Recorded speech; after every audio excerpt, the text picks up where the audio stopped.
the resurrection. Their own personal experience with the resurrection knitted their story together into common language. So I ask you this morning, what is your personal experience, the presence of the mystery of the resurrection in your life? Mystery. The mystery of the resurrection. That thing that is caught between the profound desire for experience and the doubt of the question of the experience. The profound desire for the experience and the genuine and sincere doubt and question that experience produces. Mystery is at times frightening and at other times pregnant with the possibilities of what that can mean for us. But it is a mystery. It is something that beckons us. Come closer. See what might be possible. Long ago, St. Augustine wrote this: if you can understand it, then it is not God. And Richard Rohr, a contemporary of ours, wrote, I would not respect any God that I could figure out. I cannot respect any God that I could figure out. So what is our personal experience of the resurrection? What is our own personal mystery? Is it the metaphor of sister moon and brother sun? Is it the splendid light that shines in your face as the sun bursts upon the sky? Is it an illusion? Is it the profound desire for the experience? Is it the questions? What is it? Whenever I read the Gospel, I find myself attracted to one character in the story or another. And in this particular reading of the story, I found myself drawn to Mary Magdalene. Now, Mary Magdalene, she was quite the sister. She was the first evangelist. She went to the tomb first, and then ran back and told the men, Jesus is risen indeed. Now they weren't good at Episcopalians, and they didn't respond, he is risen indeed. They said, what? Jesus is risen. What? That's not possible.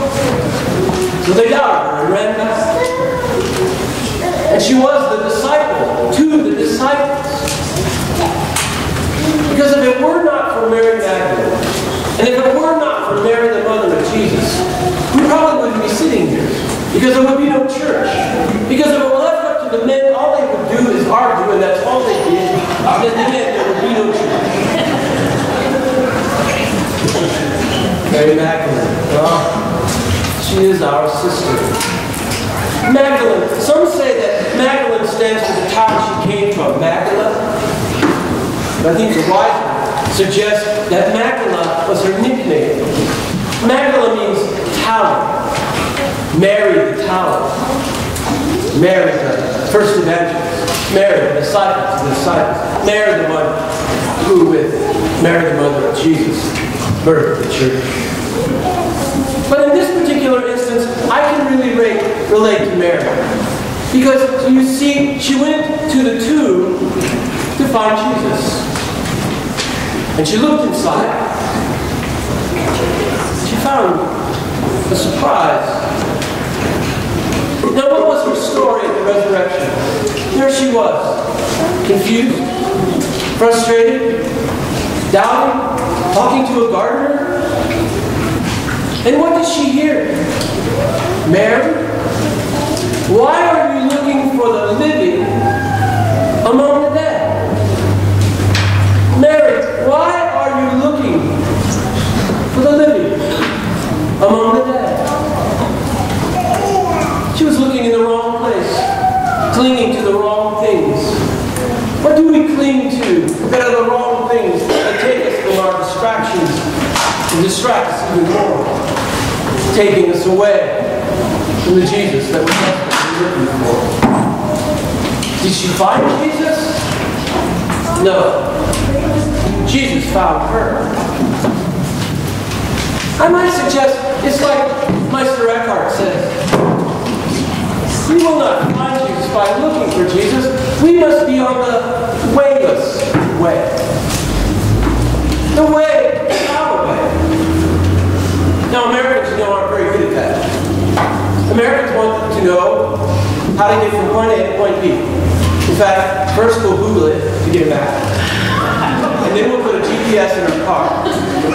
And then we have to listen to our GPS talking to us in a voice that's very condescending. Turn here, go there, stop now, look right. We have this craving in our life to have a way, a direction, a path that's absolute.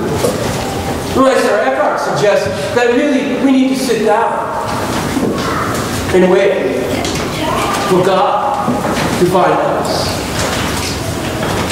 And where will God find us? When we have the courage to not look, but to trust. Well, I think God will find us in our own mystery. You have mystery, you know that. Mystery like Mary. Mary who went to the tomb and peeked her head in silence. She had to wait until her eyes would adjust. And she went deeper and deeper and deeper into her own mystery. And there, that's where Jesus found her. In her willingness to go into her own mystery. In her willingness to be present to that experience. In her willingness to be present to the mysterious experience. That experience is listening to God. We call it prayer. Quietly. Hearing, listening. Hear what God has to say to us when God finds us. And this morning, despite me, what we find is He is risen. He is risen indeed. Amen.